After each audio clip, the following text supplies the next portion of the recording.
When we focused on this question of racial profiling, that was just one part of our investigation into the Tennessee Highway Patrol and ICE operation in Nashville last May. Our partners over at the Nashville Banner posted their story that same day. You see the title there?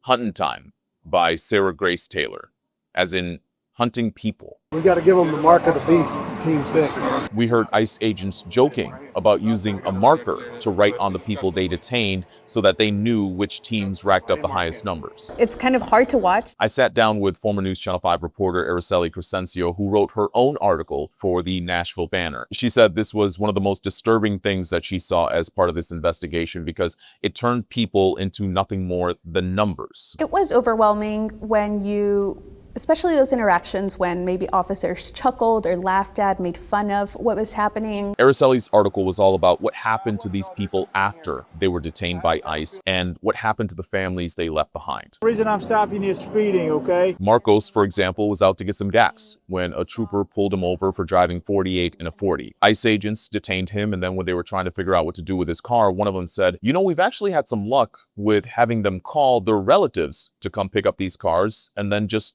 detaining the relatives." Hopefully they roll up in a big truck, a bunch of them, and it's like, well, there's 9, 10, 11, and 12. Marcos's brother pulls up with 2 other people, and they detain everyone before deporting them all back to Mexico. Araceli told us about Eduardo, a grandfather who spent 30 years working in Nashville and was essentially the caretaker for his grandchildren. You could see in the video, he was detained and then later sent to a detention facility for months before being deported to Mexico with nothing more than a bus ticket. Now imagine that you are dropped off in the neighborhood that you haven't seen in 30 years and told to just figure it out. I know a lot of people are in the comments saying if they're here illegally, then they should be taken away. That's a different argument altogether. We're talking about the tactics that were used by these ICE agents and by THP. You know, we saw troopers muting their body cameras on multiple occasions and at times tipping off some of the ICE agents to let them know, hey, I've got the camera on me, so don't say any more racially charged comments. There's the marking of people with numbers, demanding the passengers to show some sort of identification. What about you, ma'am? Do you have any ID card, driver's license? Does he have one?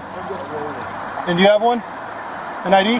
What's your social? There were any number of things that we had never seen THP take part in before, and yet we were watching troopers talking about trying to help these agents catch as many people as possible. Some of you might say you voted for this. People are just saying that they wanted this administration to remove people who are in this country illegally from the US. But I think it always goes back to the question of how.